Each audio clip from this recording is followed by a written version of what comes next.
राष्ट्र सर्वप्रथम, राष्ट्र सर्वप्रथम, राष्ट्र सर्वप्रथम, राष्ट्र सर्वप्रथम। राष्ट्र सर्वप्रथम की बात कार्यक्रम में आप सभी राष्ट्रवासियों का हार्दिक स्वागत है। भारत के यशस्वी प्रधानमंत्री नरेंद्र मोदी ने देश प्रेमी व सत्य के पुजारी राष्ट्र सर्वप्रथम वंदे मातरम, जाग उठा है भारत, भारत उत्सव के राष्ट्रीय संयोजक व इंडिया दर्पण दैनिक हिंदी समाचार पत्र, मदर इंडिया पत्रिका के वरिष्ठ संपादक व दिल्ली प्रदेश all India small and medium newspaper federation register के अध्यक्ष ललित सुमन जी को हर वर्ष की तरह इस वर्ष भी उनके जन्म दिवस पर बधाई और शुभकामनाएं भेजी हैं। देश के प्रधानमंत्री नरेंद्र मोदी ने वरिष्ठ संपादक ललित सुमन जी को भेजे गए शुभकामना संदेश में लिखा है कि प्रिय ललित, आपको जन्म दिवस की ढेर सारी शुभकामनाएं। आने वाला यह वर्ष आपके जीवन में बहुत सी खुशियां और कामयाबी लेकर आए। आपको बता दें कि वरिष्ठ संपादक ललित सुमन जी के जन्म दिवस पर सुबह से ही देश भर के गांवों से लेकर महानगरों के विभिन्न क्षेत्रों से धार्मिक, सामाजिक, व्यापारिक व राजनीतिक संगठनों से मिल रही बधाइयों व शुभकामनाओं का तांता लगा हुआ है। सभी संगठनों के विभिन्न माध्यमों से मिल रही शुभकामनाओं में वरिष्ठ संपादक ललित सुमन जी के दीर्घायु, उनकी उन्नति व अच्छे स्वास्थ्य की कामना की है। साथ ही DID न्यूज व राष्ट्र सर्वप्रथम सकारात्मक मीडिया टीम के सहयोगियों ने मिलकर अपनी शुभकामनाएं प्रकट की हैं। हमारी भी शुभकामनाएं हैं कि वरिष्ठ संपादक ललित सुमन जी यूं ही जीवन में निरंतर प्रगति करते हुए अपने जीवन को सार्थक करते हुए कर्तव्य पथ पर आगे बढ़ते रहें और अपने विचारों व अनुभवों से जनमानस का कल्याण करते रहें। वहीं ललित सुमन जी ने अपने सभी शुभचिंतकों को धन्यवाद किया और निवेदन किया कि आप राष्ट्र सर्वप्रथम के सिद्धांत पर चलते हुए राष्ट्र को मजबूत करें। आज देश भर में गणेश चतुर्थी बड़े ही धूमधाम से मनाई जा रही है। 10 दिनों तक चलने वाले इस महापर्व के लिए मुंबई समेत पूरे उत्तर भारत में जोरों से तैयारियां शुरू हो गई हैं। आज आम जनता से लेकर नेता हो या अभिनेता, सब अपने घरों में गणपति की स्थापना कर रहे हैं। मुंबई में इस पर्व को बड़े पैमाने पर मनाया जाता है। मुंबई पुलिस ने इसके लिए एक एडवाइजरी भी जारी की है। 19 सितंबर 2023 इतिहास की किताबों में लिखा जाएगा, क्योंकि भारत संसदीय कार्यवाही को पुराने भवन से नए भवन में स्थानांतरित होने का गवाह बना है। इस दौरान प्रधानमंत्री ने कहा कि नए संसद भवन का ये प्रथम और ऐतिहासिक सत्र है। भारतीय लोकतंत्र के लिए आज का दिन बेहद ही ऐतिहासिक है। आज पुराने संसद से नई संसद भवन में कार्यवाही को स्थानांतरित किया गया है। इसके साथ ही प्रधानमंत्री नरेंद्र मोदी ने नए संसद में महिला आरक्षण को लेकर बड़ा ऐलान कर दिया है। पीएम मोदी ने कहा कि अटल बिहारी वाजपेयी के कार्यकाल में कई बार महिला आरक्षण बिल पेश किया गया था। नई संसद के सत्र के पहले दिन केंद्रीय कानून मंत्री अर्जुन राम मेघवाल ने सालों से अटके बहुप्रतीक्षित नारी शक्ति वंदन विधेयक नाम के महिला आरक्षण विधेयक को लोकसभा में पेश किया। यह केंद्रीय कैबिनेट द्वारा विधेयक को मंजूरी दिए जाने के बाद आया है। लश्कर-ए कमांडर उज्जैन खान सहित मारे गए 2 आतंकवादी, अनंतनाग मुठभेड़ हुआ खत्म। कुर्मी संगठनों के रेल पटरियों को अनिश्चित काल के लिए अवरुद्ध करने के आह्वान के मद्देनजर दक्षिण पूर्वी रेलवे ने रांची रेल मंडल में 9 एक्सप्रेस वे ट्रेन रद्द कर दी है और 8 अन्य का मार्ग बदल दिया गया है। भ्रष्टाचार दूर करने के लिए उपराज्यपाल ने जारी किया आदेश, भुगतान से पहले प्रगति रिपोर्ट करनी होगी अपलोड। आज महिला आरक्षण से संबंधित नारी शक्ति वंदन अधिनियम को लोकसभा में पेश कर दिया गया है। कैबिनेट की बैठक के बाद इसे मंजूरी दी गई थी। उत्तर प्रदेश की पूर्व मुख्यमंत्री और बसपा सुप्रीमो मायावती ने भी इस बिल का समर्थन किया है। भारत की पुरुष हॉकी टीम 23 सितंबर से शुरू होने वाले एशियाई खेलों में अपना प्रभावशाली प्रदर्शन जारी रखने के उद्देश्य के साथ हांगजोंग के लिए रवाना हुई। भारत अपने अभियान की शुरुआत 24 सितंबर को उज्बेकिस्तान के खिलाफ करेगा। प्रहलाद जोशी ने कहा कि भारत की संसदीय यात्रा उत्कृष्ट उपलब्धियों, कठिन चुनौतियों से भरी रही है। संसद के विशेष सत्र का आज दूसरा दिन। आज से संसद की कार्यवाही नए संसद भवन में आयोजित की जाएगी। संसद के विशेष सत्र को संबोधित करते हुए पीएम मोदी ने सांसदों और देशवासियों को गणेश चतुर्थी की शुभकामना दी। पीएम मोदी ने कहा कि ये भवन और उसमें भी ये सेंट्रल हॉल हमारी भावनाओं से भरा हुआ है। ये हमें भी भावुक करता है और हमें हमारे कर्तव्यों के लिए प्रेरित भी करता है। उन्होंने कहा कि करीब 41 राष्ट्रीय अध्यक्षों ने इस सेंट्रल हॉल में सांसदों को संबोधित किया है और हमारे सभी राष्ट्रपति के द्वारा 86 बार यहां संबोधन दिया गया है। वहीं उन्होंने संसद में लिए गए ऐतिहासिक फैसलों की भी चर्चा की। सम्माननीय सभागृह, ये भवन और उसमें भी ये सेंट्रल हॉल एक प्रकार से हमारी भावनाओं से भरा हुआ है, हमें भावुक भी करता है और हमें हमारे कर्तव्य के लिए प्रेरित भी करता है। आजादी के पूर्व ये खंड एक प्रकार से लाइब्रेरी के रूप में इस्तेमाल होता था, लेकिन बाद में संविधान सभा की बैठकें यहाँ शुरू हुई और उन संविधान सभा की बैठकों के द्वारा गहन चर्चा विचारणा कर करके हमारा संविधान यहीं पर आकार लिया। यहीं पर 1947 में अंग्रेजी हुकूमत ने सत्ता हस्तांतरण किया, उस प्रक्रिया का भी साक्षी हमारा ये सेंट्रल हॉल है। इसी सेंट्रल हॉल में भारत के तिरंगे को अपनाया गया, हमारे राष्ट्रगान को अपनाया गया और ऐतिहासिक अवसरों पर आजादी के बाद भी सभी सरकारों के दरमियान अनेक अवसर आए जब दोनों सदनों ने मिलकर के यहाँ पर भारत के भाग्य को गढ़ने के पर विचार किया, सहमति बनाई और निर्णय भी किए। 1952 के बाद दुनिया के करीब 41 राष्ट्राध्यक्षों ने इस सेंट्रल हॉल में हमारे सभी माननीय सांसदों को संबोधित किया है। हमारे राष्ट्रपति महोदयों के द्वारा 86 बार यहाँ संबोधन किया गया है। बीते 7 दशकों में जो भी साथी इन जिम्मेवारियों से गुजरे हैं, जिम्मेवारियों को संभाली है, अनेक कानूनों, अनेक संशोधन और अनेक सुधारों का हिस्सा रहे। अभी तक लोकसभा और राज्यसभा ने मिलकर करीब करीब 4000 से अधिक कानून पास किए हैं और कभी जरूरत पड़ी तो ज्वाइंट सेशन के माध्यम से भी कानून पारित करने की दिशा में रणनीति बनानी पड़ी और उसके तहत भी दहेज रोकथाम कानून हो, बैंकिंग सर्विस कमीशन बिल हो, आतंक से लड़ने के लिए कानून हो, ये संयुक्त सत्र में पास किए गए हैं। इसी संसद में मुस्लिम बहन बेटियों को न्याय की जो प्रतीक्षा थी, 3 तलाक विरुद्ध कानून हम सब ने मिलकर के पारित किया। संसद ने बीते वर्षों में ट्रांसजेंडर को न्याय देने वाले कानूनों का भी निर्माण किया। इसके माध्यम से हम ट्रांसजेंडर के प्रति सद्भाव और सम्मान के भाव के साथ उनको नौकरी, शिक्षा, स्वास्थ्य, बाकी जो सुविधाएं हैं एक गरिमा के साथ प्राप्त कर सके, इसकी दिशा में हम आगे बढ़े। हम सभी ने मिलकर हमारे दिव्यांग जनों के लिए भी उनकी जरूरतों को देखते हुए, उनके एस्पिरेशंस को देखते हुए ऐसे कानूनों का निर्माण किया जो उनके लिए उज्जवल भविष्य की गारंटी बन रहे हैं। आर्टिकल 370 हटाने से लेकर वो विषय ऐसा रहा जो शायद ही कोई दशक ऐसा होगा कि चर्चा न हुई हो, चिंता न हुई हो और मांग न हुई हो। आज जम्मू और कश्मीर शांति और विकास के रास्ते पर चलने के लिए प्रतिबद्ध हुआ है और नए उमंग, नए उत्साह, नए संकल्प के साथ जम्मू कश्मीर के लोग आगे बढ़ने का कोई मौका अब छोड़ना नहीं चाहते। ये दिखाता है कि संसद के सदस्यों ने मिलकर के संसद के भवन में कितने महत्वपूर्ण काम किए हैं। माननीय सांसदगण, लाल किले से मैंने कहा था यही समय है, सही समय है।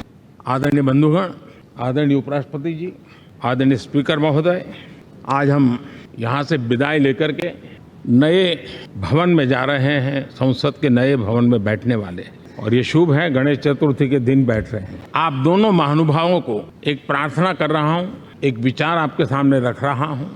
मैं आशा करता हूं कि आप दोनों मिलकर के उस विचार पर जहां भी जरूरत पड़े मंथन करके कुछ निर्णय अवश्य कीजिए। और मेरी प्रार्थना है, मेरा सुझाव है कि अब हम जब नए सदन में जा रहे हैं तब इसकी गरिमा कभी भी कम नहीं होनी चाहिए। इसे सिर्फ पुरानी पार्लियामेंट कह करके छोड़ दें, ऐसा नहीं होना चाहिए। और इसलिए मेरी प्रार्थना है कि भविष्य में अगर आप सहमति दे दोनों महानुभाव, तो इसको संविधान सदन के रूप में जाना जाए। और जब संविधान सदन कहेंगे तब उन महापुरुषों का याद भी उसके साथ जुड़ जाएगी जो कभी संविधान सभा में यहाँ बैठा करते थे। और इसलिए भावी पीढ़ी को ये तोहफा भी देने का अवसर हमें जाने नहीं देना चाहिए। मैं फिर एक बार इस पवित्र भूमि को प्रणाम करता हूँ। यहाँ पर जो तपस्या हुई है, जन कल्याण के लिए संकल्प हुए हैं, इसको परिपूर्ण करने के लिए 7 दशक से भी अधिक समय से जो पुरुषार्थ हुआ है, उन सबको प्रणाम करते हुए और नए सदन के लिए आप सबको शुभकामनाएं देता हूँ।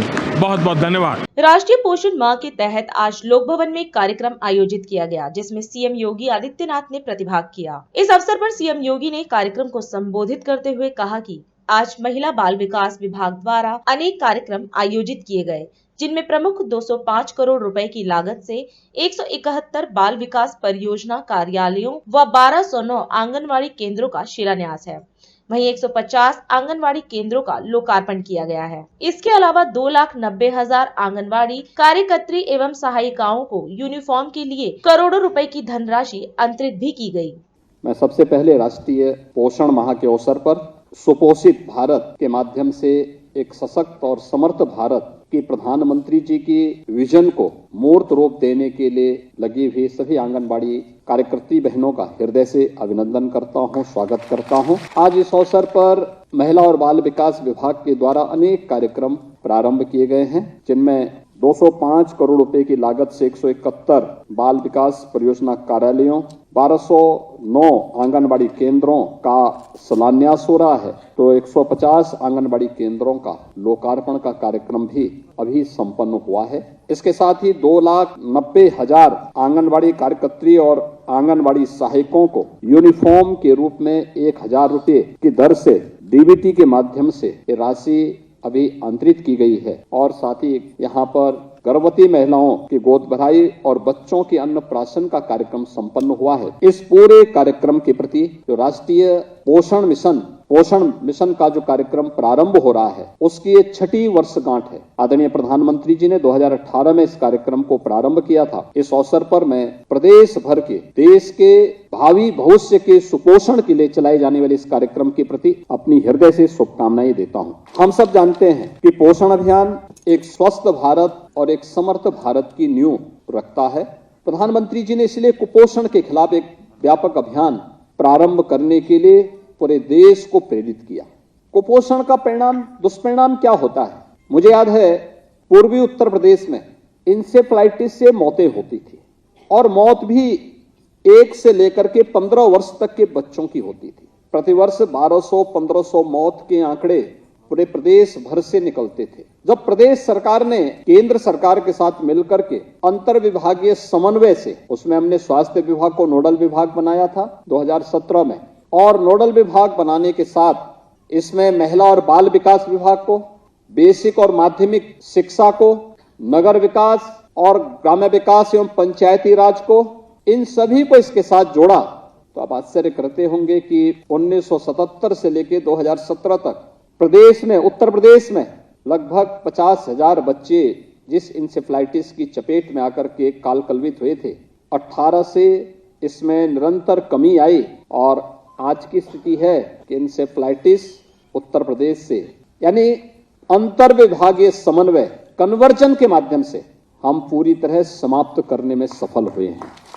कुपोषण का कारण यह पर्याप्त मात्रा में पौष्टिक आहार न मिलना या समय पे आहार न मिलना यह तो है ही, लेकिन प्रदूषित जल भी है, प्रदूषित वातावरण भी है, वहां की अन्य परिस्थितियां भी हैं। लेकिन आपने देखा होगा जब सभी विभागों ने मिलकर के अपनी अपनी जिम्मेदारियों का निर्वहन किया, आज परिणाम भी हम सबके सामने है। इंसेफ्लाइटिस के खिलाफ, एक बीमारी के खिलाफ तो लड़ाई थी ही, साथ ही साथ भारत के बचपन को बचाने के साथ साथ राष्ट्र के भविष्य को संवारने का भी एक अभिनव प्रयास था, जिसमें उत्तर प्रदेश सरकार को सफलता प्राप्त हुई, उत्तर प्रदेश के नागरिकों को सफलता प्राप्त हुई, और आज उसके परिणाम हम सबके सामने हैं। यह कार्यक्रम तीव्रता के साथ आगे बढ़ा है। इसके साथ ही तमाम प्रकार की अन्य सुविधाएं आंगनबाड़ी केंद्रों में भी दी गई हैं, जिनमें इन्फेंटोमीटर, बच्चों की लंबाई नापने के लिए, स्टैडियोमीटर बच्चे की ऊंचाई नापने के लिए, वेइंग मशीन ये बच्चे का वजन नापने के लिए, ये भी आंगनबाड़ी केंद्रों में प्रदान किए गए हैं। इसमें तमाम अन्य कार्यक्रम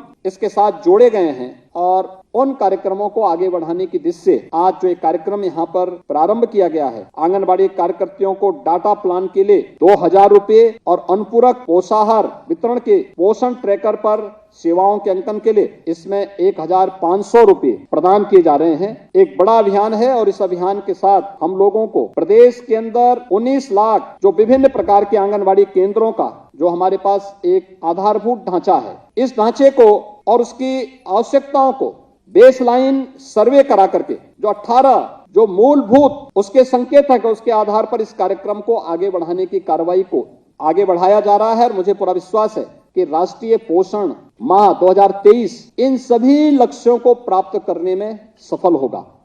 अभी समय है एक ब्रेक का, हम चलते हैं ब्रेक पर, आप कहीं जाए नहीं, छोटा सा break. Powered by Kamal Buildtech Private Limited, fulfilling promises. With our professional team and experience of delivering projects, in past we guarantee you peace of mind and top quality work in an affordable price.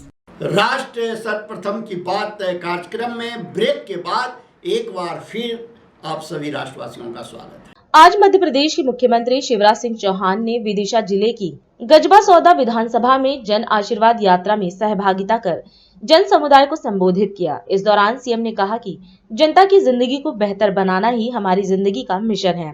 उन्होंने कहा कि हमारी सरकार जनता को सुविधाएं प्रदान कर रही है, जनता के लिए कई योजनाएं भी बन रही हैं। वहीं उन्होंने लाडली बहना योजना का जिक्र करते हुए कहा कि यह योजना बहनों की जिंदगी को बदलने के लिए बनाई गई है। आज गंज सौदा की सड़कों पर जन आशीर्वाद यात्रा का आपने अद्भुत स्वागत किया है। आपने फूलों की वर्षा करके हमारा स्वागत किया है। बासौदा वालों, अपना भी संकल्प है कि आपकी जिंदगी में कोई कांटा नहीं रहने देंगे। जनता की जिंदगी बदल, लोगों के जीवन को बेहतर बनाना, ये हमारी जिंदगी का मिशन है। एक बात और मैं बासौदा वालों से कहना चाहता हूँ, मैं सरकार नहीं चलाता, मैं परिवार चलाता हूँ। परिवार, मध्य प्रदेश मेरा मंदिर है, उस पर रहने वाली ये जनता ही मेरी भगवान है और इस जनता का पुजारी शिवराज सिंह चौहान है। इसी भाव से ये सरकार चल रही है। हम जनता को सुविधाएं दे रहे हैं, हम जनता की कई योजनाएं बना रहे हैं। एक नहीं, देखो परिवार का उदाहरण आप देखो, बचपन से मैंने देखा था बहनों की तकलीफ, उनका दर्द। मेरी गरीब बहनें, छोटे किसान परिवार से आने वाली बहनें, निम्न मध्यम वर्ग की बहनें कई बार हजार रुपए के लिए भी परेशान हो जाती थी। और इसलिए मन में एक भाव आया कि जब अपने परिवार की सरकार है तो लाडली लक्ष्मी योजना तो बन गई, एक लाडली बहना योजना भी बन जाए, जो बहन की जिंदगी की तकलीफें दूर करने का काम करे, जो बहन की जिंदगी की परेशानी दूर करने का काम करे। और इसलिए हमने तय किया कि हर महीना बहन के खाते में 1000 रुपया डालेंगे। शुरुआत में 1000 रुपया, ये लाडली बहना है, लाडली बहना योजना है। लेकिन मेरी बहनों, एक बात मैं आपसे कहना चाहता हूँ, ये पैसा नहीं दिया हमने, पैसा नहीं, आपका मान और आपका सम्मान दिया है मेरी बहनों। घर में सच में कई बहनों ने बताया कि हमारा घर में भी मान बढ़ गया है और एक विश्वास कि जरूरत पड़ेगी तो खर्च कर लेंगे। कई बहनें ऐसी है कि पैसा 4 महीना के आ गया तो जोड़ जोड़ के काम धंधा शुरू कर दिया, सिलाई मशीन खरीद ली, किसी ने छोटी सी दुकान लगा ली। ये बहनों की जिंदगी बदलने का अभियान है। मजबूर नहीं रखना है, बहनें हट पाएंगी और आगे बढ़ेगी। और आगे मेरे जिंदगी का लक्ष्य है कि कम से कम 10,000 रुपया बहन की आमदनी, 10,000 रुपया महीना होनी चाहिए। और ये हम करके रहेंगे मेरी बहनों, करके रहेंगे। तुम्हें भी जागना होगा, तुम्हें भी उठना होगा, तुम्हें भी खड़ी होना होगा। हमने लाडली बहना सेना और कई ऐसी महिलाओं को के योजनाओं को जो क्रियान्वित करे वैसे संगठन बना लिए हैं, तो मिल के साथ चलेंगे। लेकिन केवल लाडली बहना योजना नहीं, केवल लाडली बहना योजना नहीं, अनेक योजनाएं मेरी बहनों। देखो परिवार की सरकार कैसी होती है। प्रधानमंत्री श्रीमान नरेंद्र मोदी जी निःशुल्क राशन दे रहे हैं, भोजन की व्यवस्था परिवार भी करता है, सरकार भी चिंता करती है। और एक बात और ध्यान से सुन लेना, जिनके पास रहने की जमीन का टुकड़ा नहीं है, ऐसे हर एक परिवार को जिनके पास रहने की जमीन नहीं है, मुख्यमंत्री भू आवासीय अधिकार योजना में पट्टा जमीन का देंगे। कोई बिना जमीन के मध्य प्रदेश में नहीं रहे। एक नई योजना बन गई, जिनके नाम पीएम आवास योजना में नहीं आ पाए, उनसे मैं कह रहा हूं, अब हमने बना दी है मुख्यमंत्री आवास योजना। पीएम आवास योजना में जिनके नाम नहीं है और जो गरीब है, उन सबको अब मुख्यमंत्री आवास योजना में मकान गांव में बना के दिया जाएगा। मेकाहारा में मुख्यमंत्री विशेष स्वास्थ्य सहायता योजना अंतर्गत हितग्राहियों द्वारा आभार प्रदर्शन का कार्यक्रम आयोजित किया गया। इस अवसर पर मुख्यमंत्री भूपेश बघेल ने कार्यक्रम को संबोधित किया। उन्होंने खुशी व्यक्त करते हुए कहा कि शासन की योजनाओं का लाभ जरूरतमंदों तक पहुंच रहा है। इसके साथ ही उन्होंने कहा कि पिछले दिनों एसीआई के 7 अलग अलग विभागों के लिए 7 मंजिला भवन का निर्माण करने के लिए 325 करोड़ की भूमि का पूजन किया गया है। मेकाहारा में दिल के विभाग के लिए ये भवन बनाया जाएगा, जहां विश्व स्तरीय इलाज की सुविधा मिलेगी। उन्होंने कहा कि हमारी सरकार की कोशिश है कि स्वास्थ्य सुविधाओं का विस्तार हो। ऐसा बहुत कम होता है कि जब मरीज के परिवारजन ये कहे कि हम एक कार्यक्रम करना चाहते हैं और उस कार्यक्रम में आपको आमंत्रित करना चाहते हैं, और जो स्टाफ है और जो डॉक्टर है, शासन ने जो सुविधा उपलब्ध कराई है उसके प्रति कृतज्ञता ज्ञापित करें। इस प्रकार के भावना व्यक्त करने के लिए एक जगह एकत्रित हो और कार्यक्रम आयोजित हो, ये मैं समझता हूँ कि ये पहली बार ऐसा हुआ है। इस बात की खुशी है कि शासन की योजनाओं का लाभ जो हितग्राही हैं, जो लाभार्थी हैं, जो वास्तविक में उससे पीड़ित व्यक्ति हैं, उस तक योजनाओं का लाभ पहुंच रहा है। और खासकर यहाँ के जो डॉक्टर हैं, यहाँ के स्टाफ हैं, लगातार इस प्रकार से काम कर रहे हैं जिस विश्व स्तर पे नाम हो रहा है।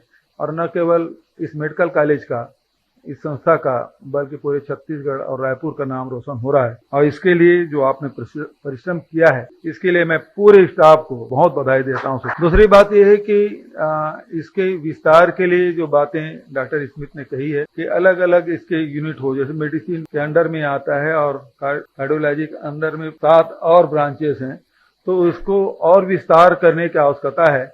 और अभी पिछले दिनों हम लोगों ने उप मुख्यमंत्री के साथ 7 मंजिला एक बिल्डिंग बनाने के लिए 325 करोड़ की राशि के भूमि पूजन शिलान्यास हम लोगों ने किया है। माता पिता ने जन्म दिया, लेकिन यदि जीवन रक्षक करने के काम है तो डॉक्टर ही करते हैं, स्टाफ के लोग करते हैं, उसकी सेवाओं से फिर से बचते हैं। तो धरती के ऊपर तो डॉक्टर ही भगवान होते हैं, क्योंकि नया जीवन देते हैं। तो इसलिए छत्तीसगढ़ में वैसे स्वास्थ्य के क्षेत्र में बहुत सारे हम लोगों ने काम किए हैं, और चाहे वो गरीब हो, चाहे मिडिल क्लास के लोग हों, चाहे अपर क्लास के लोग हों, सबके लिए हम लोगों ने अलग अलग स्तर पे सेवाएं उपलब्ध कराई है। चाहे हाट बाजार क्लिनिक योजना हो, चाहे medical mobile unit slum area में हो, चाहे श्री धन्वंतरी योजना हो, डॉक्टर खूबचंद बघेल योजना हो, और विशेष रूप से मुख्यमंत्री विशेष स्वास्थ्य सहायता योजना, उसमें 25 लाख तक के हम लोगों ने सुविधा दी है। तो बहुत सैकड़ों लोग हैं। मैं रोज कम से कम कुछ साथियों के जो फाइल है रोज ही हस्ताक्षर करता हूँ। सबसे टॉप प्रायोरिटी में वही रहता है। डॉक्टर खूबचंद बघेल स्वास्थ्य योजना के तहत 69 लाख परिवार उसमें कवर होते हैं। तो कोशिश यही है कि स्वास्थ्य सुविधाओं का विस्तार हो। तो आपने देखा भी होगा कि पहले तो एक ही मेडिकल कॉलेज थे रायपुर के, यही, उसके बाद सिम्स बना, फिर राजनांदगांव, फिर उसके बाद जगदलपुर और अंबिकापुर और रायगढ़, बस इतने थे। लेकिन इसके बाद 4 मेडिकल कॉलेज 5 वर्ष में हमने शुरू किया, और 4 हमारे स्वीकृति के लिए बजट में हमने प्रावधान किया है भारत सरकार से अनुमति मिलने पर। तो इस समय 8 मेडिकल कॉलेज और हो जाएंगे। तो कोशिश यही है कि ज़्यादा से ज़्यादा हमारे पास डॉक्टर हो। मेडिकल कॉलेज में बहुत सारे स्वास्थ्य की सुविधाएं भी मिलती है, तो दूरस्थ अंचलों में इसका लाभ मिल सके। अभी कल जैसे मैं बीजापुर गया था, बीजापुर में पहले लोग आंध्र प्रदेश तेलंगाना जाते थे, अब उल्टा हो गया है, लोग उधर से इधर आते इलाज कराने। तो इन 5 वर्षों में बहुत सारे हम लोग काम किए हैं, और बहुत अच्छा काम हमारे स्वास्थ्य विभाग के अधिकारी कर्मचारी सब कर रहे हैं। सबको मैं बधाई और शुभकामना देता हूं। और जो एडवांस कार्डियक इंस्टीट्यूट के लिए जो भी आवश्यकता पड़ेगी वो पूरा करेंगे, और उसके लिए बिल्डिंग के भी और जो मशीन है उसके लिए भी मैं घोषणा करता हूँ। महिला आरक्षण बिल को लेकर दिल्ली के शिक्षा मंत्री अतिशी ने एक प्रेस वार्ता को संबोधित किया। मीडिया को संबोधित करते हुए उन्होंने महिला आरक्षण विधेयक साल 2024 पर प्रकाश डाला और कहा कि विधेयक के प्रावधानों को गौर से पढ़ने पर पता चलता है कि विधेयक के अनुसार परिसीमन प्रक्रिया शुरू होने के बाद आरक्षण लागू होगा और 15 वर्षों तक जारी रहेगा। विधेयक के अनुसार प्रत्येक परिसीमन प्रक्रिया के बाद लोकसभा और राज्यसभा विधानसभाओं में महिलाओं के लिए आरक्षित सीटों की अदला बदली होगी। उन्होंने मांग करते हुए कहा कि परिसीमन और जनगणना के प्रावधानों को हटाया जाए तथा 2024 के लोकसभा चुनाव के लिए महिला आरक्षण लागू किया जाए। देश की संसद के सामने महिला आरक्षण बिल आने वाला है कि कैबिनेट ने उसको पास कर दिया है और देश की संसद में, देश की विधानसभाओं में महिलाओं को 1/3 आरक्षण मिलेगा। आम आदमी पार्टी ने इस बिल का स्वागत किया। आम आदमी पार्टी ने कहा कि हम संसद में भी, विधानसभाओं में भी महिलाओं के आरक्षण का समर्थन करते हैं, लेकिन जब तक बिल हमारे हाथ में नहीं आता, जब तक हम बिल को स्टडी नहीं करते, जब तक हम इस बिल के प्रावधानों को नहीं देखते, तब तक हम इस पर टिप्पणी नहीं कर सकते हैं कि किस प्रकार से बिल का ड्राफ्ट बना हुआ है। उसी आधार पर इसका महिला आरक्षण का एक्चुअली इम्प्लीमेंटेशन होगा। कुछ समय पहले ये जो बिल है, कॉन्स्टिट्यूशनल अमेंडमेंट बिल, ये 128 constitutional amendment bill public domain में आया।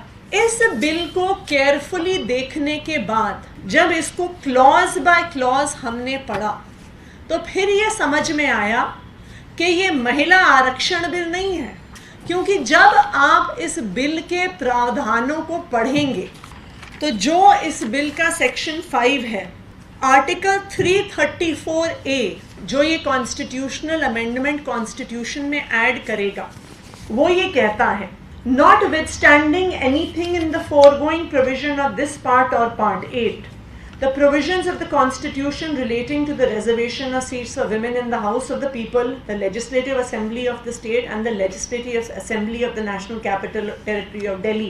और अब इसका अगला हिस्सा ध्यान से सुनिए. Shall come into effect after an exercise of delimitation is undertaken for this purpose after the relevant figures for the first census taken after the commencement of the Constitution Amendment Act 2023 have been published.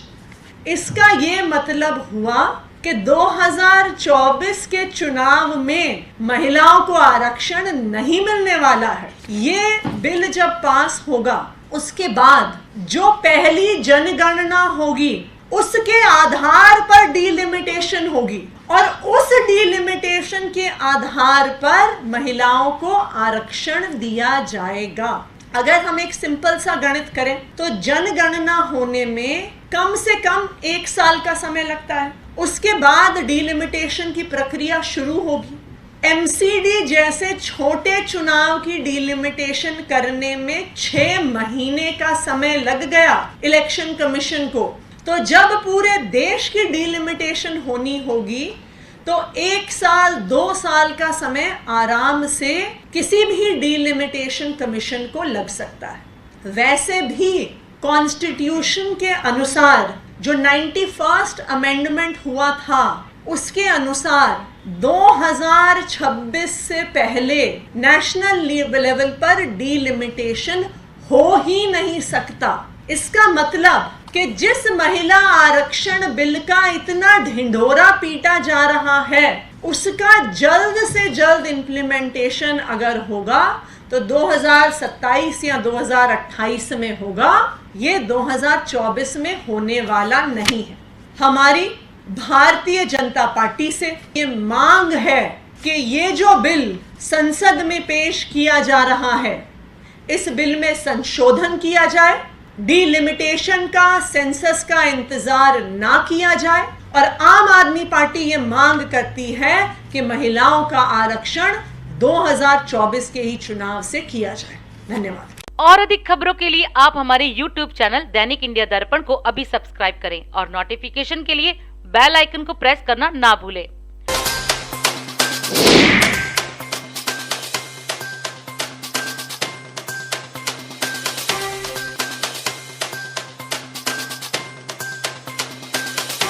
आज हम इस कार्यक्रम में आपसे विदा लेते हैं। आप अन्य खबरों के लिए बने रहे।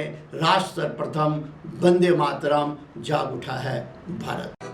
राष्ट्र सर्वप्रथम, राष्ट्र सर्वप्रथम, राष्ट्र सर्वप्रथम, राष्ट्र सर्वप्रथम।